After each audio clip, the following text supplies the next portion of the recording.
होने वाले फ्रंटलाइन कार्यकर्ताओं के परिवारों को चेक वितरण करते हुए कहा कि इन लोगों के आवेदन वर्षों से लंबित थे।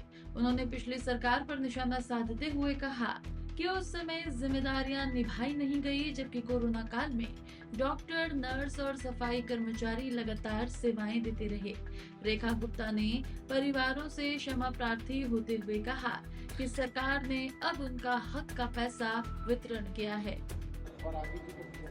देखिए, जिन लोगों ने अप्लाई किया था वो 11 परिवार थे दिल्ली सरकार के पास। वर्षों से उनका निवेदन पड़ा हुआ था। मुझे नहीं मालूम कि पिछली सरकार ने क्यों और किस कारण से इन परिवारों की मदद नहीं की, जबकि ये सरकार की नियमावली में भी था और करना ही चाहिए था। दिल्ली की सेवा करते हुए उन्होंने अपनी जान गंवाई। आप देख रहे थे, कोई डॉक्टर, कोई नर्स, कोई स्टाफ जो लोगों को ऑक्सीजन पहुंचा रहा था, कोई उनका घर में जाकर के ब्रीडिंग चेक कर रहा था। और देखिए कितना मुश्किल समय था जब दुनिया अपने घर में बैठी थी, तब भी सरकारी कर्मचारी अपना काम कर रहे थे, लगातार कर रहे थे, दिल्ली को बचाने के लिए कर रहे थे।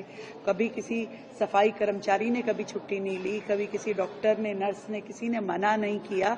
और ऐसे में यदि सरकार ने उनको उनका जायज हक जो परिवार का बनता था वो नहीं दिया, ये अपने आप में प्रशंसनीय है।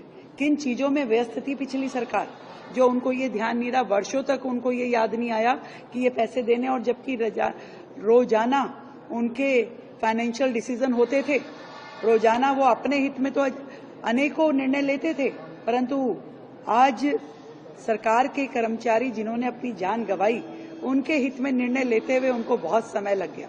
शर्म आती है मुझे ये सोचते हुए। मैं इन सभी परिवारों के परिवारजनों से क्षमा प्रार्थी हूं दिल्ली सरकार की ओर से कि उनका ये जो जायज हक था इतने सालों तक पेंडिंग रहा।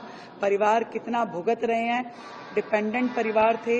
एक परिवार तो खाली बेटी है, एक आज उनकी पत्नी और बेटी निसहाय, उनके पास कोई रोजगार का साधन नहीं है। ऐसे सारे परिवार किन परिस्थितियों में किस तरह से कोस रहे होंगे सरकारों को। मुझे लगता है कि यह अन्याय था उनके साथ और हम सबसे क्षमा मांगते हुए आज हमने उनके वो जो हक का पैसा था वो वितरित किया। नमस्कार।